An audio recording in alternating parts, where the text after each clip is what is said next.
chaired and run by Director General Mr. Pandey himself, and have considered and have accepted. And I'm sure all of us know the national asset, the Zojila Tunnel, which was a struggle for many years, has actually the first blast was done in the presence of the Honorable Minister, and ASSOCHAM is really proud that we were given some credit of the work that we were able to achieve, and we are humbled by the whole appreciation and the contribution that as an organization we were able to make. Thank you so much for this opportunity given to us, Honorable Minister. And this is something, a man of Gadkari ji's stature, who is not only given you the Zojila tunnel, but I think what he's also done is that, Gadkari ji to Gadkari ji rahenge, वो तो 5 साल के लिए wait नहीं करेंगे या 6 साल के लिए टनल बनेगा. So he is the man who is in a hurry. He's a man who is always wanting the faster economical construction of the tunnels, and not only the Zojila but all across. And with his leadership and the design and efforts of all experts and the officers, I think we will save about 4,000 crores for the country, which to my mind are a very conservative estimates given by the minister. I'm sure he's going to save much more than this, and not only that, but he's going to also give you a national asset much before. So congratulations to you and the entire team. Gadkari ji is always a man who was looking at future of industry, and therefore he's now talking about how can we use advanced technologies, expedite construction, reduce costs, monitor the structure health of the asset, and through the life cycle of the entire process. So infrastructure has to get digitized. A lot of experts were talking about various options. President ASSOCHAM did speak about the other aspects of it, so I'm obviously going to go back to him in a very short while and request his thoughts on the whole praise. But digitization of infrastructure for another day. Gadkari ji, with your permission, we are talking about tunneling today, so we will limit this discussion to the tunneling piece, and we have all experts on the tunneling area. So with these few words, once again, a very warm welcome to all of you. Thank you for joining, and over to you, President, for your address. Thank you. नमस्कार गडकरी साहब, बहुत खुशी होती है आपको मिलके. आपकी जो लीडरशिप रही है महाराष्ट्र में, मुझे याद है कि जब भी आप मुंबई पुणे रोड के बारे में बात कर रहे थे, एक प्रपोजल आया था आपके पास, जहां उन्होंने बताया था कि ये रोड 6,500 करोड़ में बन सकता है. और आपने खुद उस समय की बात कर रहा हूँ, 20 साल पहले की बात कर रहा हूँ, जब आपने कहा कि ये गलत है, और जब आपके पास इतना ज्ञान भी नहीं था रोड के बारे में, आपने वो ही road 1650 crore including interest during construction period में बना दिया, और ग्रीनफील्ड रोड कंक्रीट में पहली बार हिंदुस्तान में किया था.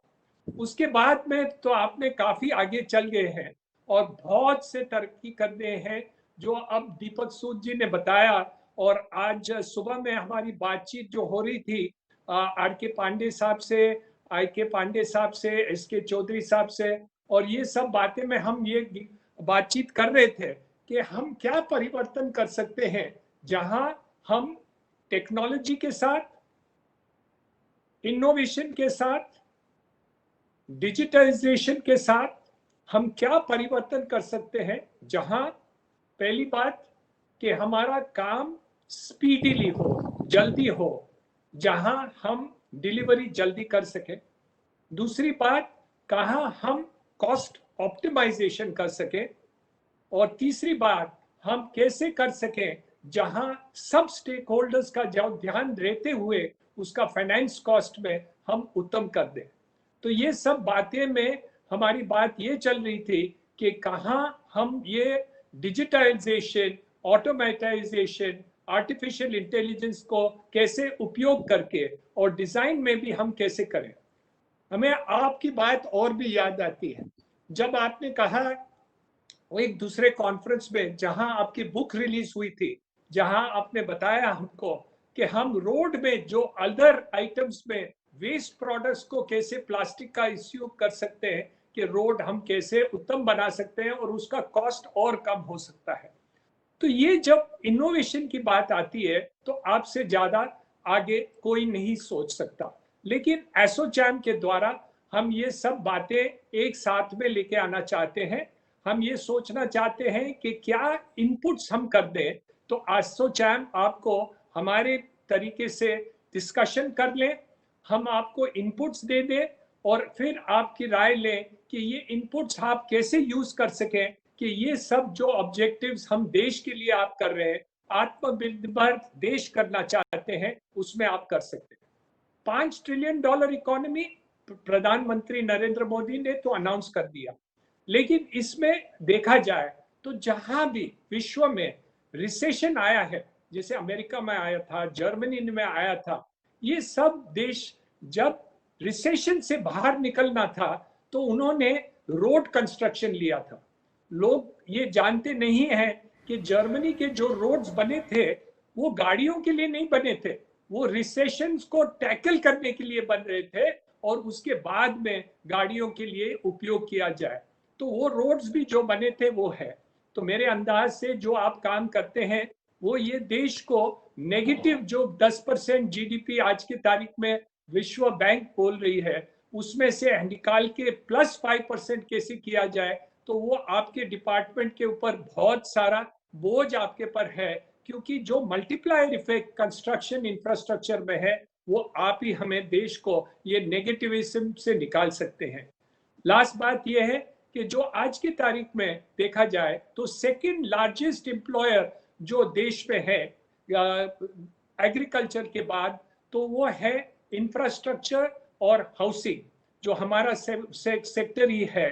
तो ये दोनों चीज पर हम जितना ज्यादा गौर देंगे, ध्यान देंगे और आपके डायरेक्शन से हम उत्तम बनाएंगे। एसोचैम आपके कंधे के साथ साथ में चलना चाहते हैं, आपकी राय हम चाहते हैं और हम चाहते हैं कि हम आपको बताएं कि हम ये कैसे जल्दी से जल्दी करें। और जहां भी आप एसोचैम के पास देखेंगे तो हम जरूर आपके साथ हमेशा रहेंगे, देश के साथ तो रहेंगे ही, लेकिन आपके साथ भी रहेंगे कि ये जो परिवर्तन आप लाना चाहते हैं हम जल्दी उसमें साथ रहें, तो हमारा भी नाम आपके साथ जैसे जुड़ा जाए कि ये काम आगे एसोचैम भी मदद आपको किया है और आगे हम ले सके। धन्यवाद, आपने एक समय हमें दिया है, उसके लिए बहुत बहुत आभार ही हैं और हम चाहते हैं कि ये जो समय आपने दिया है उसको उपयोगी हो और हम देश को आगे लेके जा सके। बहुत बहुत धन्यवाद। Dhanyawad. Thank you so much, President. I think you've touched upon very, very important points of growth of economy, $5 trillion economy.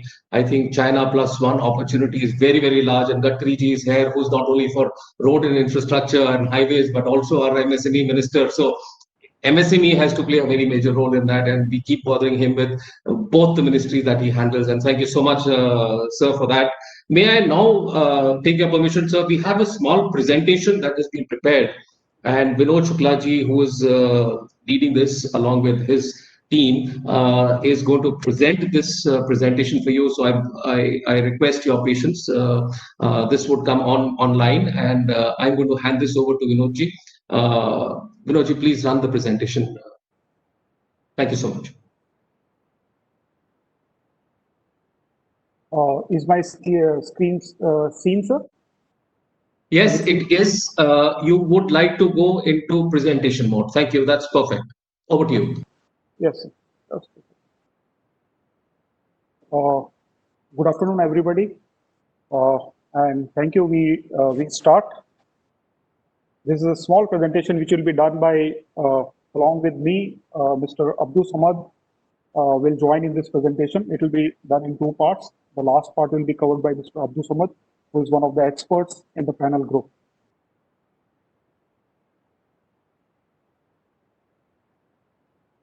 ASSOCHAM, I did not speak much about it. It's already, we are celebrating 100 years with more than 250 chambers and trade associations with us, and having more than 4,50,000 members all over the India. So we are one of the leading chambers of trade association. So with this we come. Now, as far as this seminar goes and the thought process goes, this seminar's thought process came out from the last seminar in which the Honorable Minister had given a lot of his time, and not only a lot of his time, he in fact change the direction of that seminar by giving us a straight and strict task of handling the Zojila tunnel in a way that it can be constructed uh, speedier at a lesser cost and in a good time frame. So the Honorable Minister at the end of that seminar said, apart from the points which Socham had put up in the last seminar, he said, asked us to collaborate with the MORTH, and DG I.K. Pandey sir is there. A small task group was made, and finally the Zojila tunnel activities were started, which today have seen culmination in the first blast which happened recently. And we are really thankful to the Honorable Minister to give us a different sort of angle and push in that. Now, when it comes to MORTH success in digitalization, this is something not new.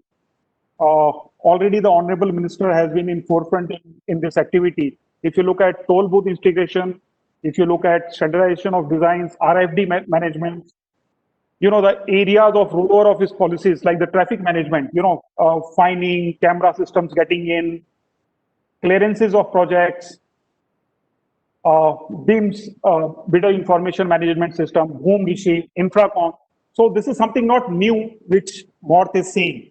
MORTH has already got into this, and Honorable Minister is always pushing it for more and more. Now, in the morning session, we had various speakers. We had 7 important topics which were covered. We had experts from India as well as abroad who presented various topics. So these were the topics which were presented. We'll straight away go to the next slide. Now, why digitization? The era of digitalization has already begun. Why?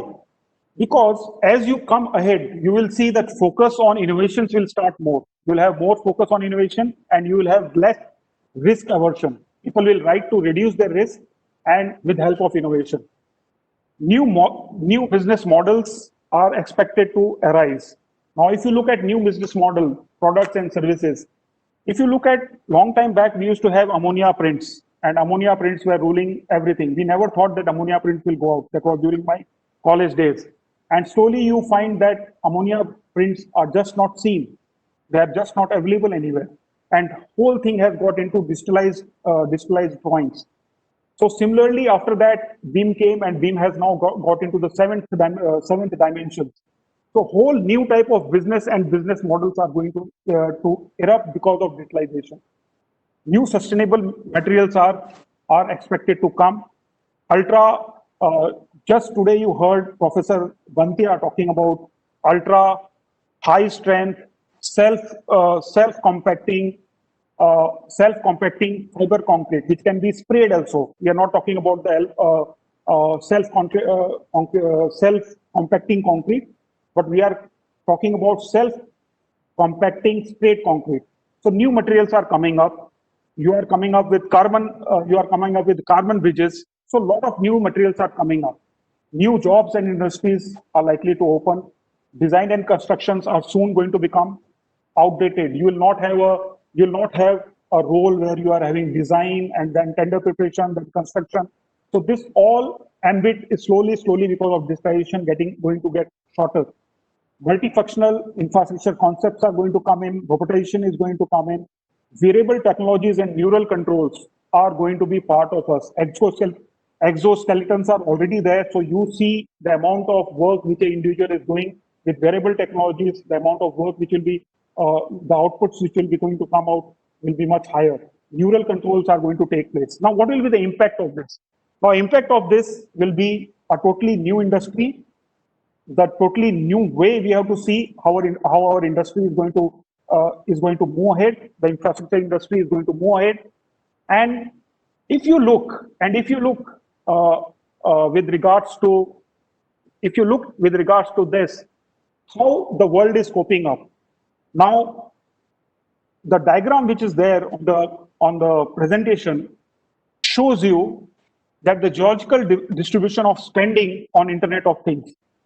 It is led by USA by 26%, followed by China 24%. Then comes Japan, Germany, Republic of Korea, France, and we as India are part of the rest of world that is in 26 that is in balance of the 26%. So if this area and this disruption is going to happen, we require to make up a mark if we require to rule this area. We already have ruled the software industry world over. So definitely, if we have ruled the software industry, we can definitely rule this industry too.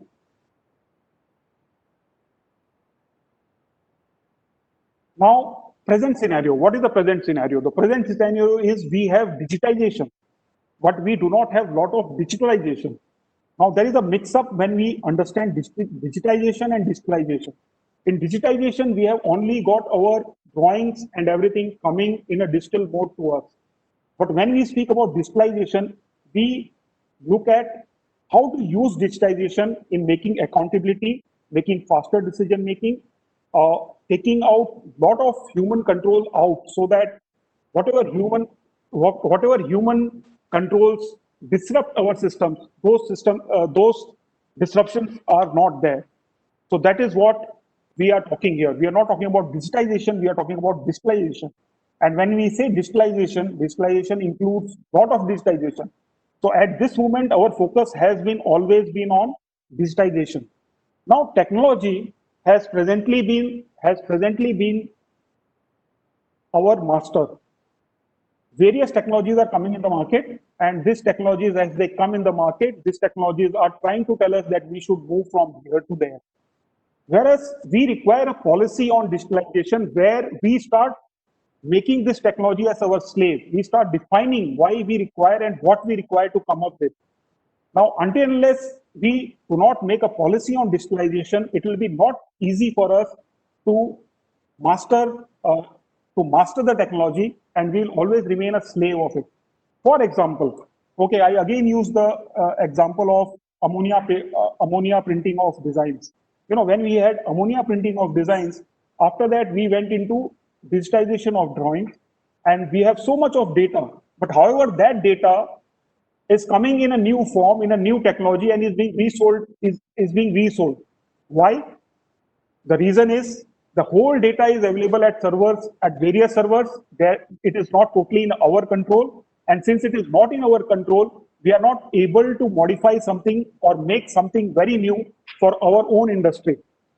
So if this requires to be done, we require to make this data as our own, and we require to master the technology and not become a slave of it.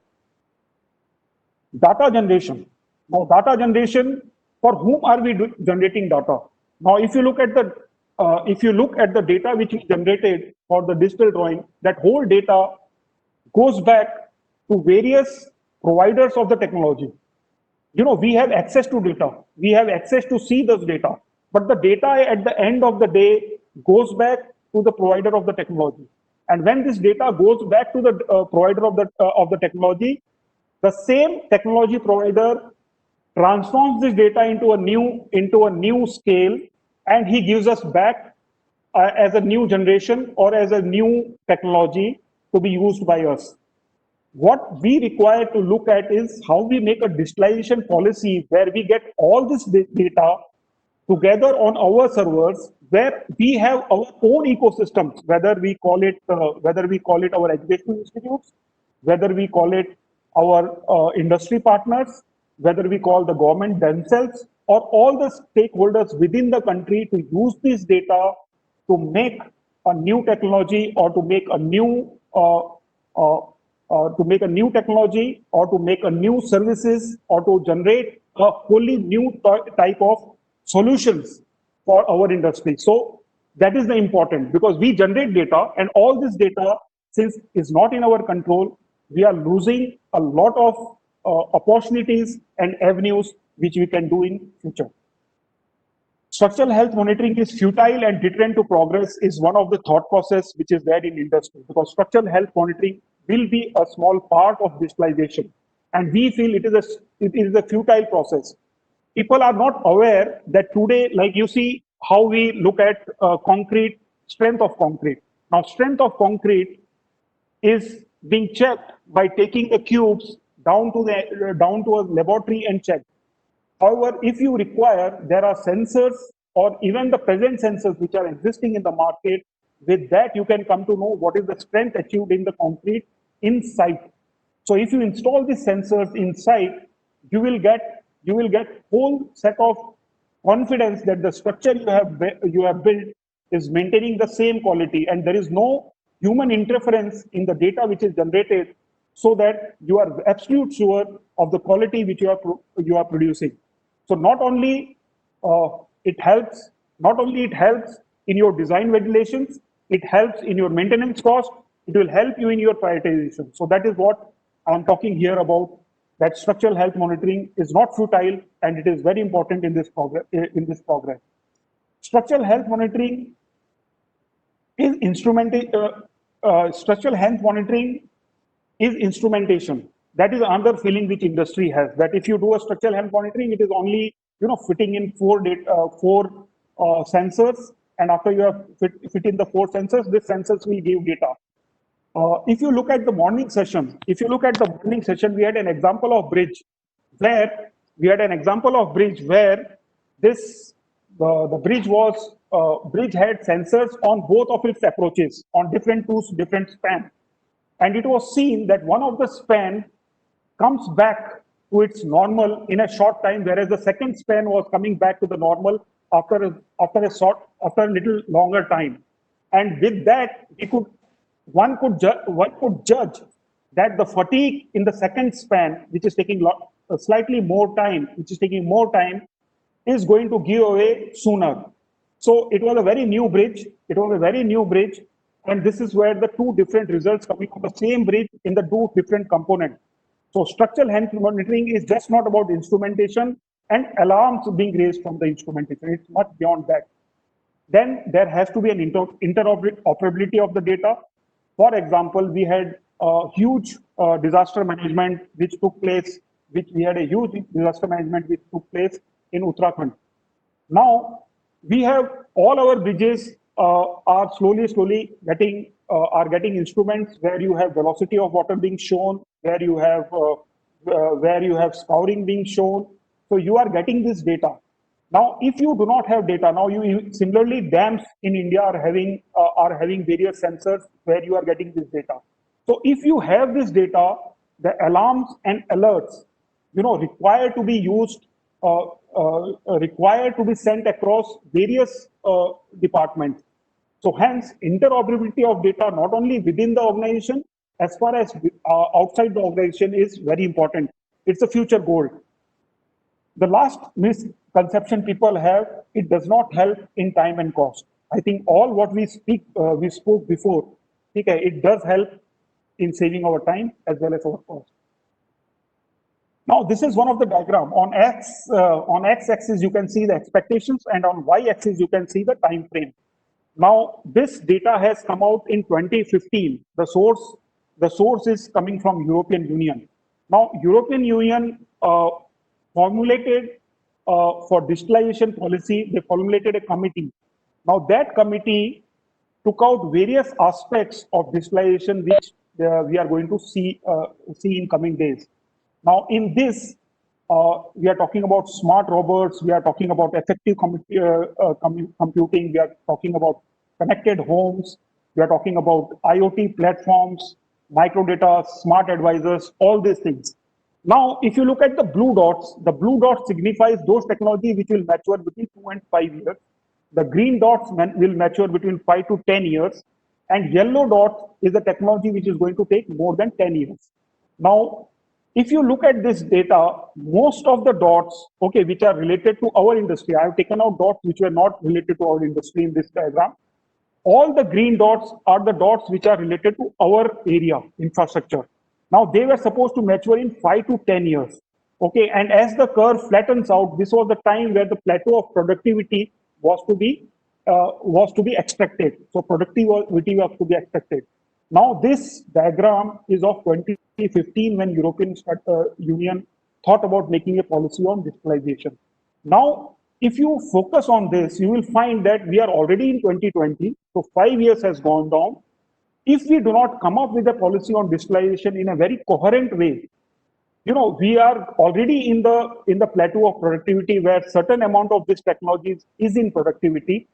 So if we do not exploit it now, we may be left behind in race. And if you compare this with the expenditures which I showed in my previous slides, where USA and China are leading, we require to do something faster to get into those leagues. Now, with that, I will get on to my next slide, and where I have taken a slide presentation from Mr. Samat's slide. Now, if you see at the diagram, which shows the Canadian Infrastructure Report Card of 2019. Now, if you look at this graph, if there is a 40% of drop in quality, okay, and you interfere at that time, and you are virtually spending $1 for preservation, and you can reback and bounce back to the original quality or the standards which you had set for your infrastructure at that time. However, if you don't interfere timely, the same cost from $1 straight away goes to $6 to $10. Okay, if you do not interfere, and the life of the asset drops drastically. So hence, what I'm trying to bring across, because we have a lot of existing infrastructure in our country, which requires to be relooked. So if we intervene at the right time and we are aware about the asset's health at the right time, the amount of cost we require to put in this will become less. Presently, whatever we are doing is all manual, is all visual, is all not based on real scientific data. It's based on experiences which differ from individual to individual, and that is the reason there is huge requirement of coming out with a policy where we can handle all these things. Now, the key to digital transformations are digital data, connectivity, digital access, which all of us are aware. So we move on to the next slide. Now, what are the elements of change? The first element of change is we should know that we have a value of data. We have enormous data. All this thought process which is coming out today is coming out from our last seminar where we were thinking of making a depository. And last 1 month, ASSOCHAM has been discussing on that points, because these points were taken up with the ministry, and the ministry was and the honorable minister was very kind enough to say, whatever you want to do, he will give us full backing. So when we are looking at the central depository and data, we felt that it is not only making a depository, we felt that this data is required for more things. So we should know the value of data which we are having. Second is adoption of technologies for data and analysis. So we have to know what are the technologies to be adopted. We should define our sectoral culture, which is very lethargic, very slow. Probably this is one of the sectors which is very slow in taking new technologies. We should define its value proposition, define its technology solutions, and scaling and the modularity. Now, I come to my next slide. My next slide is showing you various process from design phase to preliminary design, concept design, detailed design. From there, you come to execution, maintenance, operation, and decommissioning. In all the places, all the phases, you will see the data are coming out. Now, this data will help us in DPR, design, execution, maintenance. I will just skip this because we are in short of time. I do not want to this. Now I finally come to the main slide, what we want to talk here. So we as ASSOCHAM want to bring out that certain things which are coming out. First is we'll request to set up a task force for policy preparation, and ASSOCHAM can take lead in this. Now, as has been brought out in the slides and in the discussion in the morning session, this policy preparation of digitalization requires a lot of wide area of thinking. It requires independence, it requires expertise, and it requires to be reported at the highest level. It requires to include all stakeholders, and it has to be time bound. Similarly, scope of task force has to be defined. We have to define we have to identify the area of digitalization, suggest form and structure, digitalization body to be formed, modular structure to be defined, contractual aspect to be decided, security, ownership of data. All these things have to be taken in the scope of task force. Lastly, suggest a suitable digitalization which benefits nation. When we talk about sustainable digitalization, I am talking about government, industry, educational institutes, because all the departments. Vinodji, I just received a message. Minister has a commitment which he has to go to. So may I request you to quickly wind up? We need to request his views and उनके कोई commitment आया है which we have to adjust with, please. Yeah. Okay. Sir. Yeah. So these are the recommendations, sir. We stop here. These were the recommendations that we'll stop here, sir. Then. Sure. So Vinodji, क्या करेंगे? We will share this presentation with the minister's office very shortly. So and get his views. Mantri ji, just Vinodji, can you stop sharing your screen? Thank you so much, Mr. Minister. So very crisply, sir, I think it is a time, and as ASSOCHAM, we would like to recommend to you that if you may consider making a national policy on digitization of infrastructure. ASSOCHAM has proven to you that we have the inherent capability to be able to do this. So if you could consider that a task force could be formed, and we will be able to provide a draft of this policy which will take care of various aspects that may be required. Say, for example, detailed, integral and minute matters of modular structure, contractual aspects, security, data security. So, I mean, if this could be constituted and like you have always supported ASSOCHAM, we would be in a position to present to you this policy in a timed manner, which would be extremely important for the country. This is what I am saying on behalf of all the members and the president who is also here. May I now request you to please address us. Thank you so much. Niranjan हीरानंदनी जी, और विशेष रूप से आज के इस seminar में सहभागी हुए सभी एक्सपर्ट, कंसल्टेंट, कॉन्ट्रैक्टर्स और हमारे डीजी सभी अधिकारीगण, सबसे पहले मैं एसोसिएशन को धन्यवाद दूंगा कि आपके सहयोग से जो ओबेरॉय शेरेटन में दिल्ली में हमने टनलिंग के ऊपर जो एक वर्कशॉप किया था, उसका नतीजा बहुत अच्छा निकला। जो जोजिला टनल हम बनाने जा रहे हैं, NHIDCL हमारी ऑर्गेनाइजेशन बनाने वाली थी, उसमें एक समय मेरे पास ये 4 बार टेंडर हो चुकी, पर काम शुरू नहीं हो सका, कोई ना कोई अड़चनें आती रही, और इसलिए ये काफ़ी दिनों से पेंडिंग थी। और बाद में मेरे पास हमारे डिपार्टमेंट से फाइल भी आई कि अब इसकी कॉस्ट 11,000 करोड़ तक के कॉस्ट को अनुमति दी जाए। तब मैंने कहा कि मैं इससे सहमत नहीं हूँ और मैं कुछ इस फाइल पर साइन नहीं करता, इसको रिजेक्ट कर रहा हूँ। आप पहले टेक्निकल क्वालिफिकेशंस और फाइनेंशियल क्वालिफिकेशंस के लेकर कॉस्ट इफ़ेक्टिव, टाइम बाउंड ये काम कैसे हो सकता है, इसके ऊपर पूरे लोगों को बुलाइए, एक्सपर्ट्स को, और उनके साथ चर्चा करके फिर इसका टेंडर बनाइए और फिर आगे जाइए। मुझे बताते हुए खुशी हो रही कि पहली बार अच्छे टेंडर भी आए और आपके सहयोग के कारण इस एक ही प्रोजेक्ट पर हमने करीब 5,000 करोड़ रुपए बचाए हैं। It's a great saving for the country, for the people of this country. और इसमें एसोसिएशन ने जो सहयोग किया है, बाद में जो कंसल्टेंट ने जो सुझाव दिए हैं, हमारे धर्माधिकारी साहब जो मेरे तरफ से मैंने इनको अपॉइंट किया था, उन्होंने भी काफ़ी परिश्रम किया, और हमारे पांडे जो डीजी है उन्होंने भी काफ़ी इसमें मेहनत की, और जो पाठक है NHIDCL के MD, उनके टीम ने पूरी तरह से इसको बहुत अच्छी तरह से अध्ययन करके इसको इम्प्लीमेंट किया।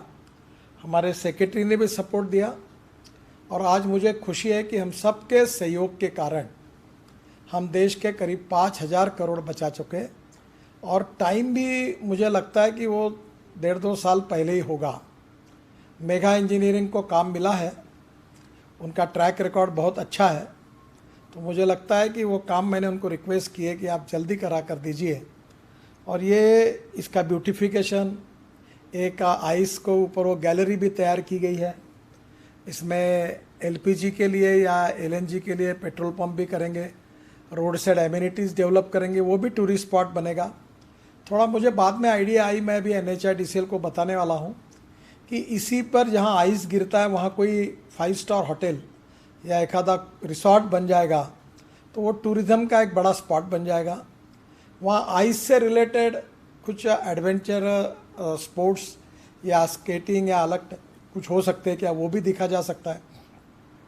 तो इसके साथ या टनल के साथ एक इनकम भी मिलेगा और एक टूरिज़्म भी डेवलप होगा, रोज़गार भी मिलेगा वहाँ के लोगों को और हमको भी उससे रेवेन्यू मिलेगा। तो ये रिसॉर्ट और ये सब करके मैंने उनको कहा, क्योंकि साइट मैंने देखी नहीं अभी तक, मैं भी हेलीकॉप्टर से अब वो जाना चाहता हूँ, जब मौसम खुलेगा तो साइट देखूँगा। तो ये एक बहुत अच्छी तरीके से उपलब्धि हुई है। प्रधानमंत्री जी बार बार कहते थे कि हम साइलों में सोचते हैं और इसलिए बीच में उन्होंने हमारी एक कॉन्फ्रेंस भी की थी इंफ्रास्ट्रक्चर पे मल्टी मॉडल हब के लिए। तो मैंने रेलवे को भी ऑफर किया था कि अब इस लाइन पर आप नई रेलवे लाइन डालने के बजाय, यहाँ ज़्यादा ट्रैफिक नहीं है तो हमारे टनल में हम लोग ट्रैफिक बंद करेंगे, आप एक रेलवे लाइन भी डाल दो अंदर से, तो आपकी रेलवे आएगी तो ट्रैफिक बंद रहेगा, रेलवे निकल जाएगी, फिर टनल के बाहर फिर ट्रैफिक शुरू हो जाएगा। तो उसके लिए डबल कॉस्ट खर्चा करने की आवश्यकता नहीं है। रेलवे रोड एक समय दोनों जोड़कर ब्रिजेस बनाएंगे, उससे कॉस्ट सेविंग होगी। अभी हमने ब्रह्मपुत्रा पर बनाया जिसका इनॉग्रेशन प्राइम मिनिस्टर ने किया था।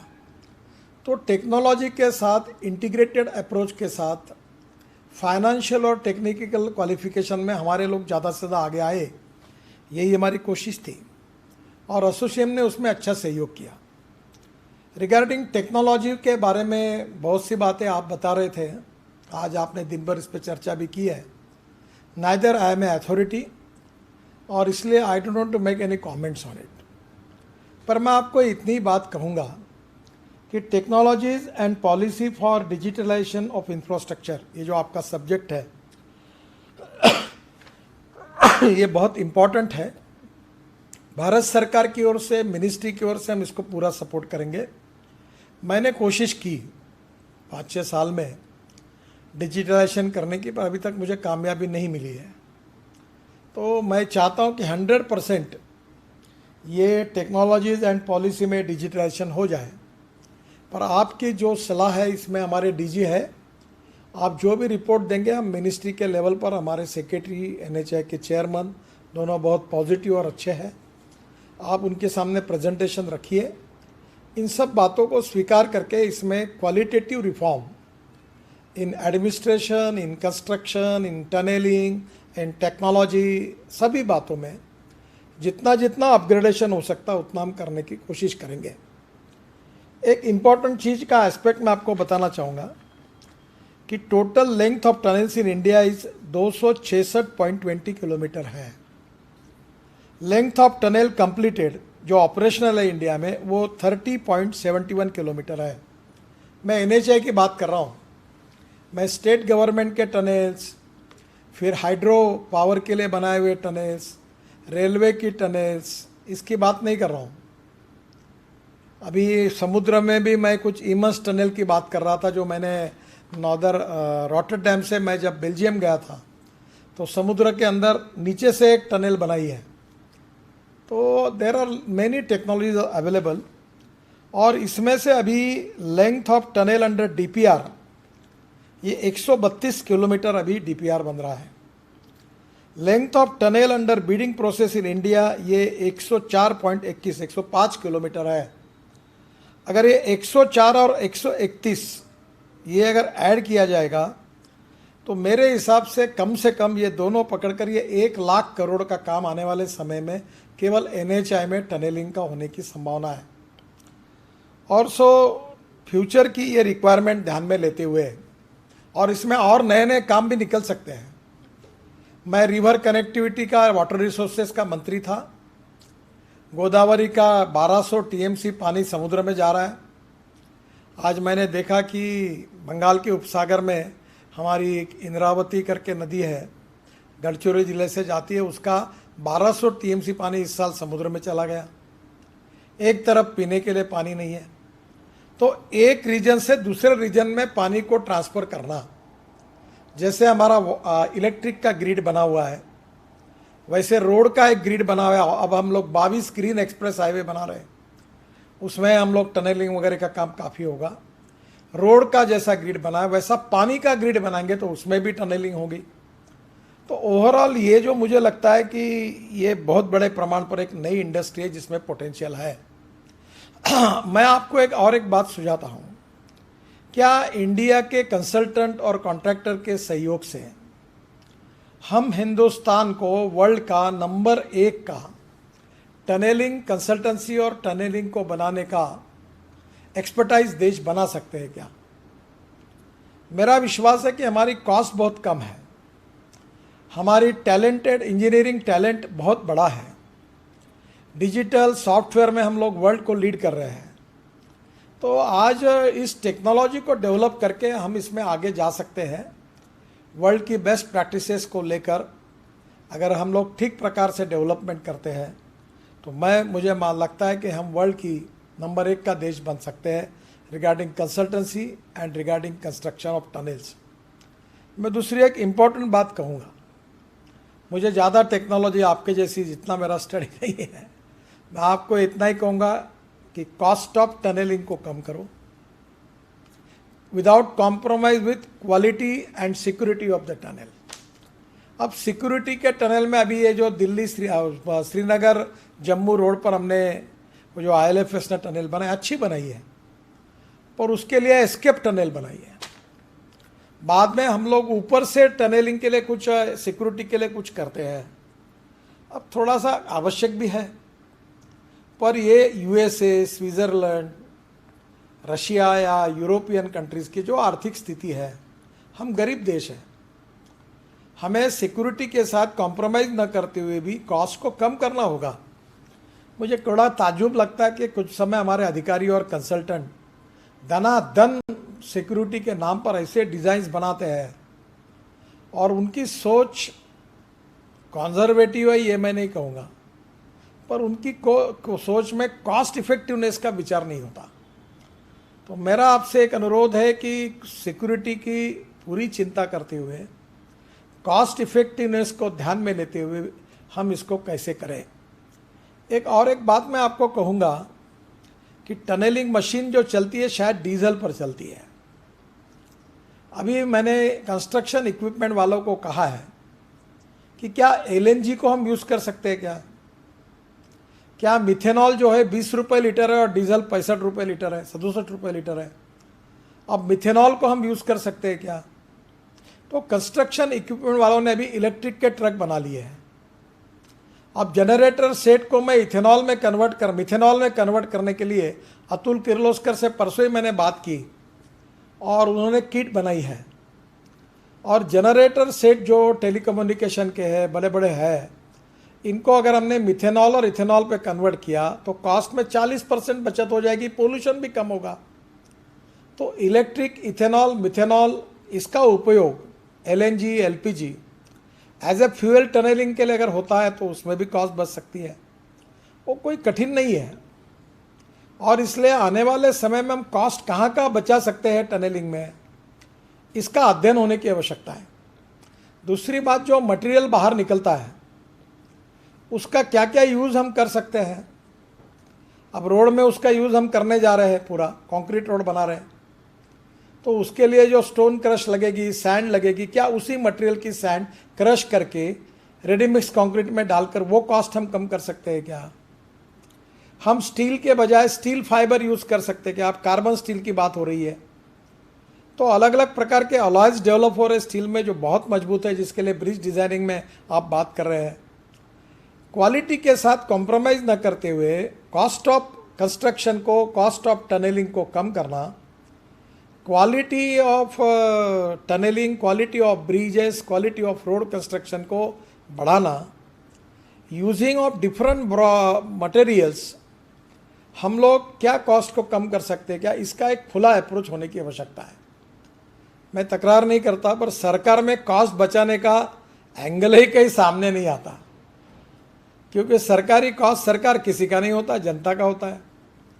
जब अपना घर बनाएंगे तो हर बार सोचेंगे कि ये टाइल सस्ती है कि वो टाइल सस्ती है, ये फर्नीचर सस्ता है कि वो फर्नीचर सस्ता है, ये मटेरियल भी यूज़ करें कि वो करे, पीवीसी की खिड़कियाँ बनाएं कि वुडन की बनाएं, कहाँ कहाँ बचत हो सकती है और अच्छा मिल सकता है।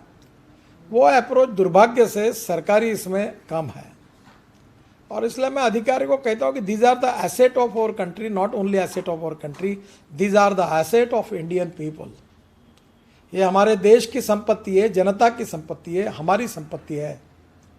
और इसलिए इसको हम कैसे कॉस्ट को रिड्यूस करें, मैं जितने आपके टेक्निकल कंसल्टेंट हैं उनको आह्वान करता हूँ कि वर्ल्ड में डिफरेंट टाइप ऑफ मटेरियल्स उसका यूज़ करते हुए और मशीनरी डिफरेंट टाइप ऑफ बनाकर उन्होंने उसका टाइम पीरियड, उसका मशीनरी का वर्कमैनशिप, उसका आउटपुट, इसमें यूज़ ऑफ फ्यूल से लेकर सब बातों का विचार करके हम इसको कैसे कर सकते हैं, दैट इज़ वेरी इंपॉर्टेंट।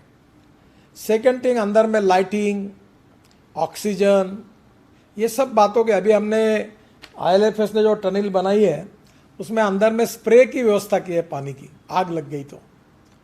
अब मुझे लगता है कि टनल के बाहर में हम एक आधी फायर ब्रिगेड की गाड़ी रखें या कोई सिलेंडर्स रखें, आग लगेगी तो ले जाए। अब इतना टनल स्प्रेइंग सिस्टम रखना बहुत कॉस्टली हो गया, स्केप टनल बहुत कॉस्टली हुआ, ऊपर से और टनल करना है वो बहुत कॉस्टली हो जाता है। तो सिक्योरिटी के साथ कॉम्प्रोमाइज़ ना करते हुए इकोनॉमिक सॉल्यूशन कैसे होंगे और इसके साथ साथ इसके मटेरियल को यूज़ कैसे कर सकेंगे, और टनल के साथ बाजू में रोड साइड एमिनिटीज़ करके कोई होटल्स रेस्टोरेंट बनाकर एक आधा टूरिस्ट स्पॉट डेवलप करके क्या उसमें से कुछ इनकम मिला सकते क्या? क्योंकि अब हर समय पर हमको ये सोचना होगा। अब मुझे बताइए कि आज भी टनल की कॉस्ट 11,000 करोड़ की हमने अब 6,000 करोड़ से भी कम लाई, 5,200-400 तक आई। अब ये भी पैसा बहुत ज़्यादा है, तो क्या अलग अलग मार्ग से ये पैसा हम वसूल कर सकते हैं क्या, निकाल सकते हैं क्या? अब उसी टनल में एक आधे जगह पर निकलने के बाद कोई लॉजिस्टिक पार्क बना सकते हैं क्या, ताकि वहाँ मटेरियल बना। अभी ये लद्दाख लेह को 6 महीने केवल ट्रांसपोर्ट था, अब पूरा साल भर चलने वाला है। तो टूरिज़्म से, लॉजिस्टिक के हिसाब से और एडवेंचर, आइस स्केटिंग और बाकी के लिए कोई 5 स्टार रिसॉर्ट्स बन सकते क्या? मैं तो मानता हूँ एक आधा हिल स्टेशन बन सकता है क्या? स्विट्ज़रलैंड में ऐसे ही बने हुए हैं। तो हमारे टोटल बातों का विचार करते हुए वहाँ का फूड, वहाँ का कल्चर, वहाँ के लोगों को रोज़गार मिले। अब मैं वहाँ लद्दाख और लेह में ये जो ऊल तैयार होती है जो बाहर से हमारा इंपोर्ट होती है, उसमें छोटी मशीनरी हमने डेवलप की है खादी ग्रामोद्योग ने, वो मैंने वहाँ भेजी है। हाई एटीट्यूड का जो हनी है MSME में अमेज़ॉन बेचता है अभी। ये जो कश्मीर में, श्रीनगर में, जम्मू में, उत्तराखंड, हिमाचल में जो हाई एटीट्यूड का हनी है वो अमेज़ॉन के साइट पर 6,000 रुपये किलो है और हमारे यहाँ 250-300 रुपये किलो हनी है। तो वहाँ हनी डेवलप कर सकते हैं क्या? वहाँ बाजू में एक आधा फ्लावर गार्डन, मुझे याद है निरंजन जी आपको देखा होगा, आप वैनकोर गए होंगे और वैनकोर से हम लोग वो जाकर वहाँ जाते हैं, वहाँ एक फ्लावर गार्डन था, उसका टिकट $15 था। तो हम लोग इसी क्लाइमेट का उपयोग करके ये गुलाब के फूलों का बड़ा अच्छा गार्डन वहाँ एक 25 एकड़ पे बनाते हैं कोई एजेंसी को देकर, और वो गार्डन देखने के लिए अगर हम लोग 500 रुपये का टिकट लगाते हैं तो टूरिस्ट जाएंगे। तो there are different type of ideas by which we can get some revenue which is very important for making this type of investment. We need to think on the line that how we can get back that investment with interest. Again we can invest that investment in other projects. तो ये केवल सरकार के पास खजाना पड़ा है, आप design करो और जितना पैसा लगता करो, डिले करो, फिर उसमें एस्केलेशन कॉस्ट लो, फिर क्लेम डालो और बिल वसूल करो। तो ये मैं नहीं मानता कि this is not a good methodology. आप काम करो, एक के बजाय 10 काम करो, प्रॉफिट कमाओ, you get it, no problem. तो somewhere we need to change the mind setup, transparency, time bound approach, result oriented approach, monitoring of the project, accountability and review करना प्रोजेक्ट को बार बार। मैं ध्यान में आया कि accountability is very important, performance audit as compare with the financial audit, the performance audit is more important, review and accountability ये बहुत इंपॉर्टेंट है, ट्रांसपेरेंसी इज इम्पॉर्टेंट है। मुझे इस बात का विश्वास है कि हमने कोई टेंडर भी दिया तो एक आदमी को कभी 1 रुपया किसी के पास ले दे की आवश्यकता नहीं पड़ी। इसका कारण हमने ट्रांसपेरेंसी पूरी लाई है, करप्शन फ्री सिस्टम लाई है, fast track decision making process किया है। आपकी तकलीफ कम करने के लिए मैं तो अभी यही कह रहा हूँ, NHIDCL कोई कॉन्ट्रैक्टर बिल सबमिट करे 75% विद इन 24 आवर उसको मिल जाए, फिर 25% में आप हिसाब करते रहिए। तो धीरे धीरे we need to change the system and digitalization in technologies and policy and decision making everywhere is very important. और इसलिए लगातार मैं कोशिश तो करता हूँ, सरकार में अभी तक हम नहीं कर पाए। कल ही मैंने एक फाइल पर हमारे सेक्रेटरी को कहा कि अब जो से एडिशनल सेक्रेटरी देख रहे थे उनका ट्रांसफ़र हो गया, तो बोला इनके हाथ से ये काम अब पूरा कर लो, नहीं तो फिर दूसरा आदमी आएगा, फिर वो नया ज्ञान डालेगा, फिर वो बिगड़ जाएगी फाइल। अब मैं ये खेल बहुत देख चुका हूँ, तो let us take it up to the end. तो मुझे लगता है कि अब ये you have a very correct approach and the people from the private industry, consultant, contractors, इसके टेक्निकल और फाइनेंशियल क्वालिफिकेशन को मैंने डाइल्यूट किया है।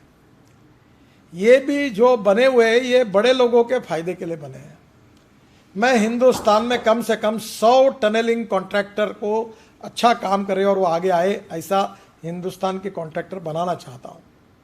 और ये कॉन्ट्रैक्टर फिर केवल नेपाल भूटान में नहीं, बांग्लादेश में नहीं, ये वर्ल्ड में जाए और हिंदुस्तान के कंसल्टेंट और कॉन्ट्रैक्टर वर्ल्ड के कंपटीशन में अच्छी टनल बनाकर और कम कॉस्ट में बनाकर इन वर्ल्ड के मार्केट को कैप्चर करे।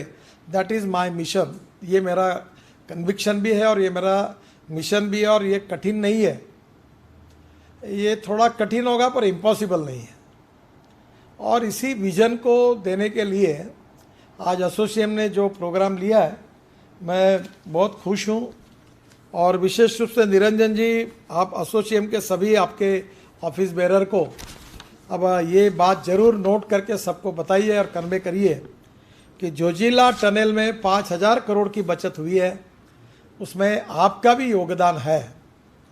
आपने जो वर्कशॉप लिया था, मेहनत की, हमारे धर्माधिकारी साहब ने मेहनत की, हमारे डीजी पांडे जी हैं उन्होंने बहुत मेहनत की, हमारे पांडे जो NHI के मेंबर हैं उन्होंने भी मेहनत की, और नेचुरली हमारे सेक्रेटरी और NHIDCL के पाठक MD और उनके सभी सहयोगी, हमारे वहाँ के चीफ इंजीनियर, और इन सब के कलेक्टिव प्रयासों के कारण ये हुआ।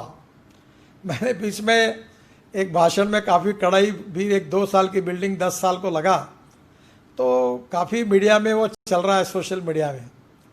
पर NHI में और मिनिस्ट्री में अच्छे भी लोग हैं, कुछ लोग हैं उसमें जो जिनके लिए मैंने बोला है, पर हमारे चेयरमैन अच्छे हैं, हमारे DG अच्छे हैं, NHIDCL के हमारे MD पाठक वो भी अच्छा काम उन्होंने किया है, हमारे सेक्रेटरी बहुत फास्ट निर्णय करते हैं, और there are hundreds of engineer वो अच्छे ही हैं। और इसीलिए मुंबई दिल्ली हाईवे हम लोग 3 साल में बनाने की बात कर रहे हैं। और मेरा दुख दर्द यही था कि 3 साल में अगर 1 लाख करोड़ का हाईवे बन सकता है तो 100-150 करोड़ के 50-60-70-100 करोड़ के बिल्डिंग को 2 साल के बजाय 10 साल क्यों लगे। तो 8 चेयरमैन NHI के बदले और 2 सरकारें गई, उसके बाद वो बिल्डिंग बनी। तो मेरे मन में उसका सात्विक संताप था, और वो इसलिए मैंने भाषण में बहुत से बातें कही। तो उसके पीछे भावना ये नहीं थी कि अच्छे लोग जो करते उनको मैंने कुछ कहा है। तो there are good people in my ministry, there are good people in NHI, there are lot of good and capable people in NHIDCL, and at the same time people like ASSOCHAM, उन्होंने भी हमको इसमें मदद किया। हमारे धर्माधिकारी साहब जैसे retired आदमी लोग हैं, अभी उनको बेचारे थके हुए, फिर भी उन्होंने मेहनत की, अपना एक्सपीरियंस शेयर किया, अनुभव दिया, मुझे बार बार बताया। और ultimately this is the result of collective team spirit. मैं अक्सर एक बात बताता हूँ कि A नाम के व्यक्ति ने A² काम किया और B नाम के व्यक्ति ने B² काम किया, तो total work is comes to A² + B²। But when A and B comes together, thinks together and works together, A + B bracket में स्क्वायर, इसका जवाब आता है A square plus B square plus twice AB. The twice AB is a result of collective team spirit, cooperation, coordination and communication between the stakeholders. और यही बात आपने वो वर्कशॉप के द्वारा की और उसी का परिणाम है कि आपने भारत की जनता के 5,000 करोड़ बचाए। मुझे बहुत खुशी हुई है कि without compromise with the quality हमने ये बचाए। और मैं फिर से एक बार सभी कंसल्टेंट को ये कहूँगा कि आपके प्लानिंग में, आपके इम्प्लीमेंटेशन में हर बार ये सोचिए कि हमारे देश को हमको 75 लाख करोड़ का इंफ्रास्ट्रक्चर बनाने का है 5 साल में, और ये प्रधानमंत्री के न्यू इंडिया का कंसेप्ट है। पर ये इंफ्रास्ट्रक्चर बनाते समय हम कम से कम पैसे में कैसे बना सकेंगे, अच्छे से अच्छी चीज़ कैसी बना सकेंगे, इसको भी सोचना होगा। तो विशेष रूप से कंसल्टेंट को मशीनरी से लेकर डिज़ाइनिंग तक, यूजिंग ऑफ मटेरियल तक मेरा उनसे अनुरोध है कि अच्छी बात बनानी है पर सस्ती भी बननी चाहिए, अच्छी भी हो और सस्ती भी हो। कॉस्ट भी इम्पॉर्टेंट, टेक्नोलॉजी भी इम्पॉर्टेंट। कुछ कंसल्टेंट केवल टेक्नोलॉजी और काम का ही देखते, कीमत का नहीं देखते। ये ठीक नहीं है, कीमत को भी बचाइए, इट इज़ इक्वली इम्पॉर्टेंट। और उसके आधार पर आपका ये एसोसिएशन का आज का सेमिनार एक अच्छी विज़न देगा। मुझे इसमें थोड़ा देरी हुई, एक कार्यक्रम नीचे चल रहा था। मैं आपको बहुत बहुत बधाई देता हूँ, धन्यवाद देता हूँ, शुभकामनाएं देता हूँ। और उस वर्कशॉप में जो जो कंसल्टेंट, कॉन्ट्रैक्टर ने कंट्रीब्यूट किया, मैंने हमारे डीजी साहब को कहा है कि टेक्निकल फाइनेंशियल क्वालिफिकेशन को आप बिल्कुल लिबरल करो। और अभी मुझे बताते हुए खुशी हो रही है कि हम PMC कर रहे हैं, प्रोजेक्ट मैनेजमेंट कंसल्टेंसी। ये हमारे यहाँ इंडिपेंडेंट इंजीनियर वाली सिस्टम को हम ख़त्म कर रहे हैं, डिमोलिश कर रहे हैं।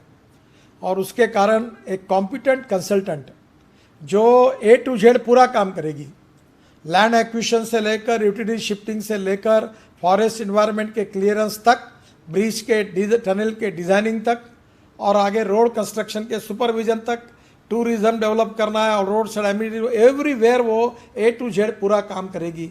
और टोटल कॉस्ट पर हम इनको पैसे देंगे और उनका हम रेटिंग भी करेंगे, काम के परफॉर्मेंस का A rating, AAA rating.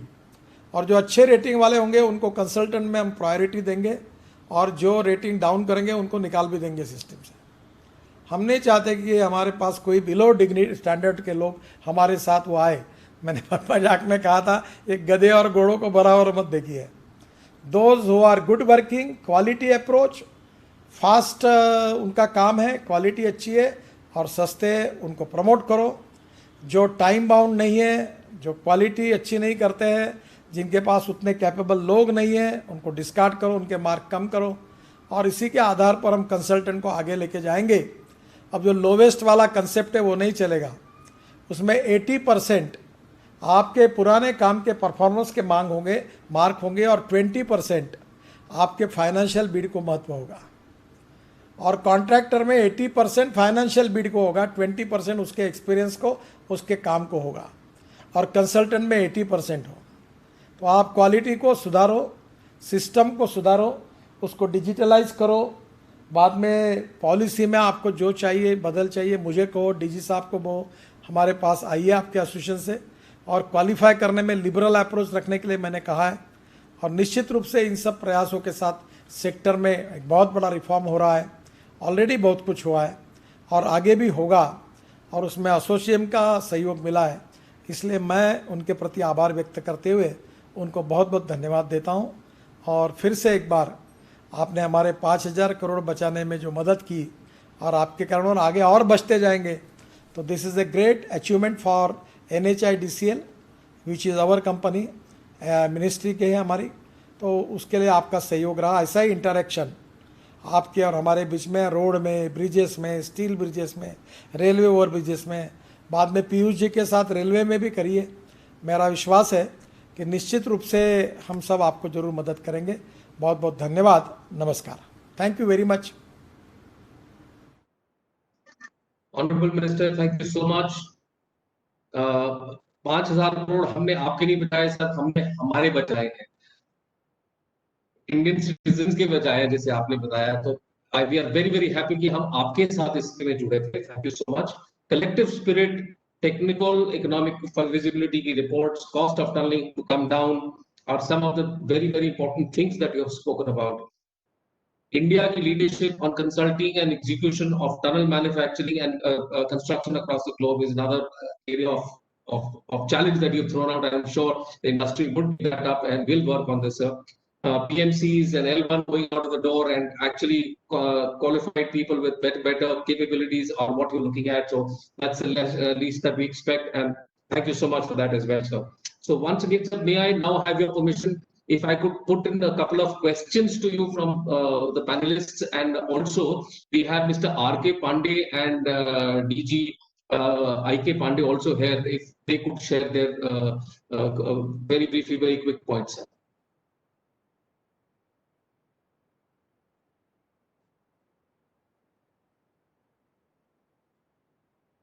Mr. Pandey, are you there?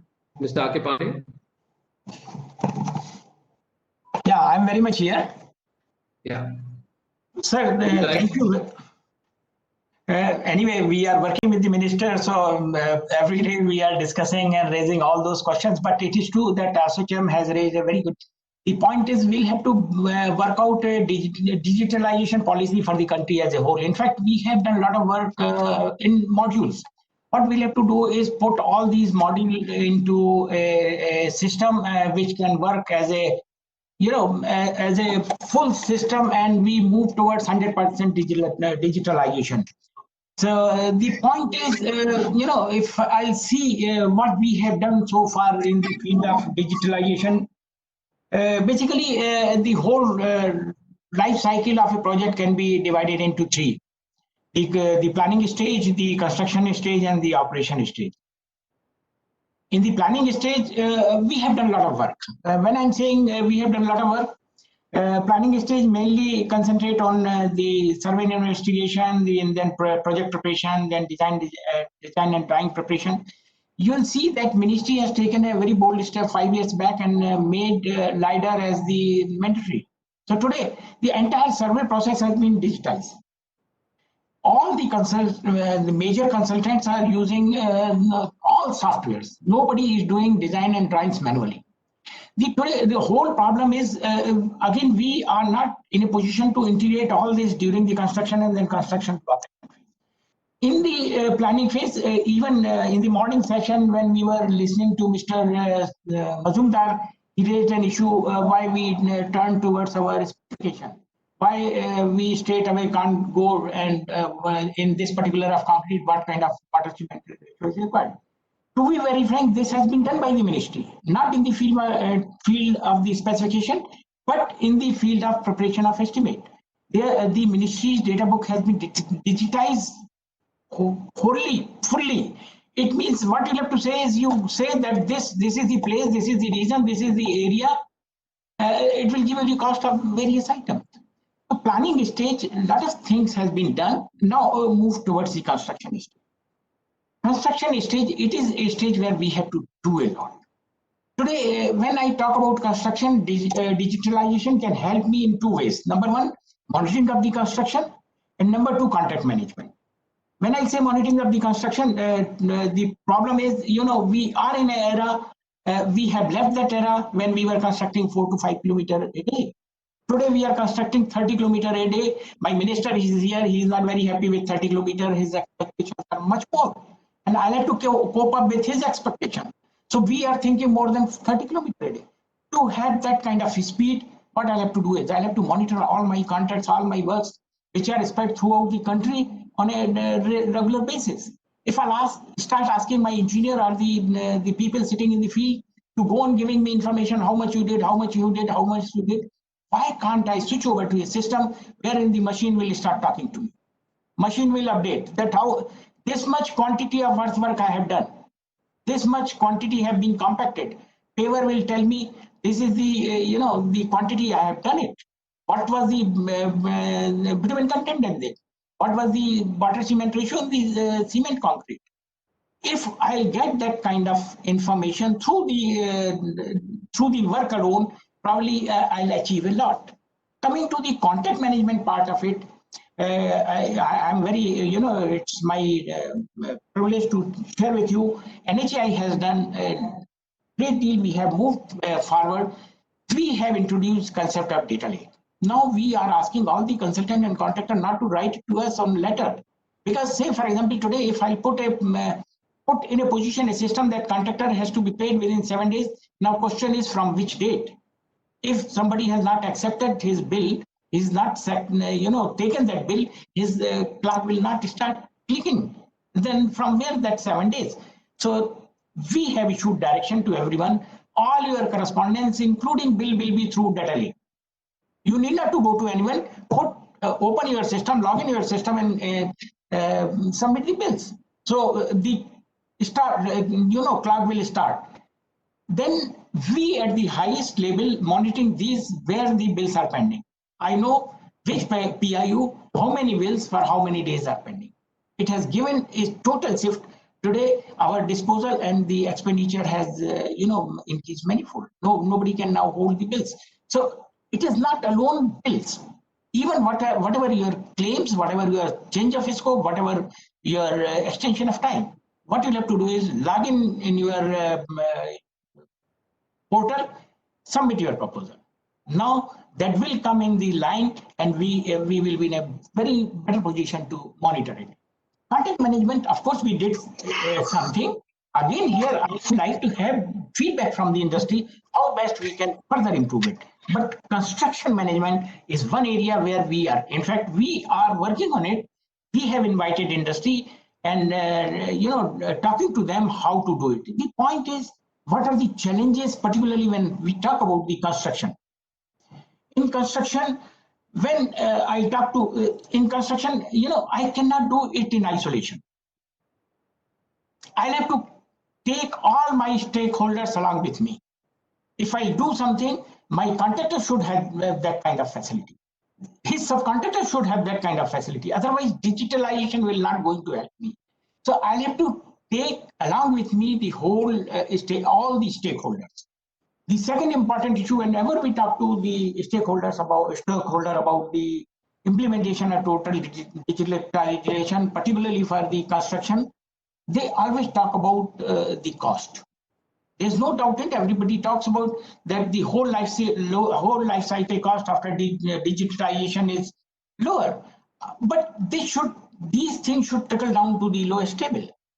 The industry will have to market products. They'll have to go to the contractors. They'll have to go to the subcontractors. Taking up a decision for a particular project, say for example, in the morning people were talking about health monitoring of the tunnel, which we could not do in the past, is to be taken up in the Jochila. It is very easy for us to do it. It's a simple decision to be taken by the NHAI, DCL, or the ministry that, okay, we'll have to put in place the health monitoring system. On a project level, no problem. But when I have to think of the specification that all the equipment should be fitted with this kind of sensors or this kind of equipment, which will give me all data, it's a Herculean task, because then I'll have to take along with me the all stakeholders, which needs time. Number one, I have to give some time to the stakeholder. Number two, I'll have to I'll have to firm up the specification. What are the parameters which I would like to collect? What accuracy? What frequency? This I'll have to work in consultation with the people who are supplying the technology. In fact, NHAI is already in touch with them, and we would like to take up a pilot project on a very in a very immediate future.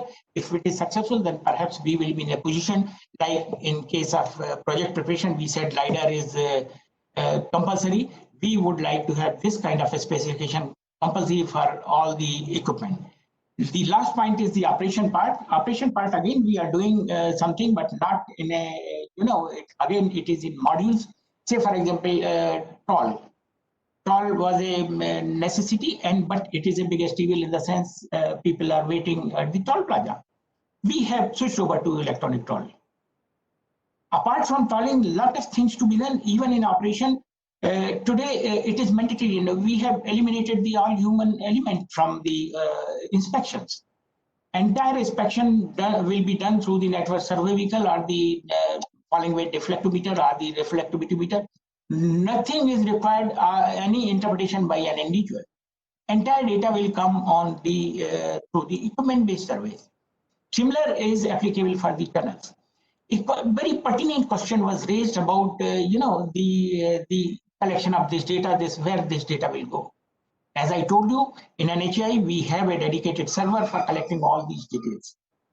We are not only collecting detail for the point of view of operation of the contract. We, of course, that is the first objective, that the contractor or concessionaire has given me the quality of work which he is expected to do. Not only this, say for example, if I am collecting road surface data for next 5 years, I will have a very good deterioration curve. I can predict the kind of maintenance I need to do over a period of time for a particular kind of road. And the second important point about sharing of this data. I'll tell you, we are not keeping this data close to our chest. We would like to share this data with everyone. And in fact, I can only share with you, we have signed more than 50 MOUs with NITs and IITs. They can utilize our data free of cost. They can do any kind of research. They can come out with specifications.